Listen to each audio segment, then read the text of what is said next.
Hello everyone. So for sections 7.7, 7.8, and 7.9, you're going to be factoring and solving for x. So we're going to have two values of x, but we're going to do it by completing the square. So I know this is going to look fairly new to you, but I just want you to look at the steps I take and try to memorize it as a process.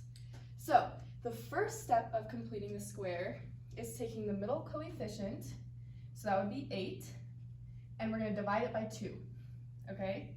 So we're going to take 8, so this is step 1, middle coefficient, and divide it by 2. So 8 divided by 2 is 4. Now, the second step is to square 4. So 4 squared is 16. Okay, now we're going to add and subtract 16 on the left-hand side of the equation. So it's going to look like this. I'm going to rewrite it, and I'm going to add and subtract 16. So we have step 3, we have x squared plus 8x plus 12. Now we're going to add and subtract 16 plus 16 minus 16 equals 0.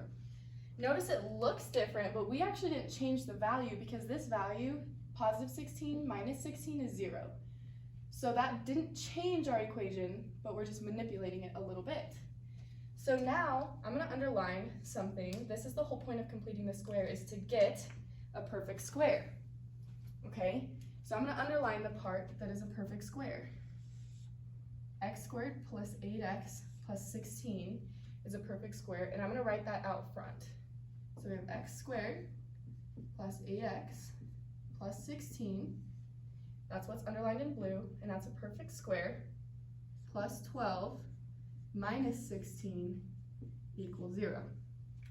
So this is a perfect square, which means there's a term that multiplies by itself to get that. So if we were to factor this, we would get x plus 4, x plus 4, and how do we rewrite this? X plus 4 squared.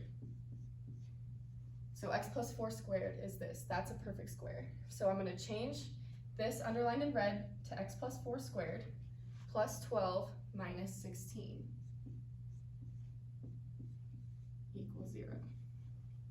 Okay, so now let's just solve this. Positive 12 minus 16, that's negative 4. So we have x plus 4 squared minus 4 equals 0. Okay, I'm going to move up here because I'm running out of room. So I'm going to rewrite this. We have x plus 4 squared minus 4 equals 0. So notice this is a difference of squares because 4 is also a perfect squared. Let's rewrite 4 as 2 squared.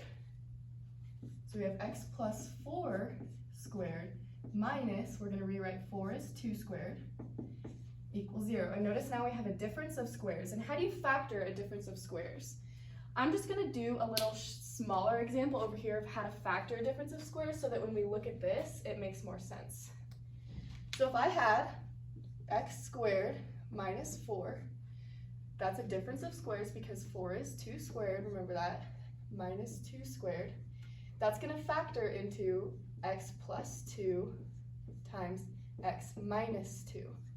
So there's our difference of squares. Notice we have x plus 2, x minus 2. So now let's factor this. Let's factor this difference of squares. So we're going to have x plus 4 plus 2 times x plus 4 minus 2 equals 0. So now let's just simplify 4 plus 2 and 4 minus 2. We get x plus 6 times x plus 2 equals 0, because 4 minus 2 is 2, and 4 plus 2 is 6. So now let's just solve for our x's. So we have our first is x plus 6 equals 0. X plus 6 equals 0. And we have x plus 2 equals 0. So how do we solve for 0? Or for x? We're just going to subtract 6 on this one from both sides. Minus 6, minus 6. So this one we get x equals negative 6. And we get, how do we solve for x here? we're going to subtract 2,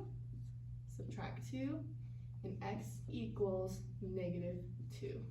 So if we were just to write this, how you'll see it on the quiz, is going to be x is equal to two values, -6 and -2. And that's how you complete the square. That's how you factor by completing the square. And that's it.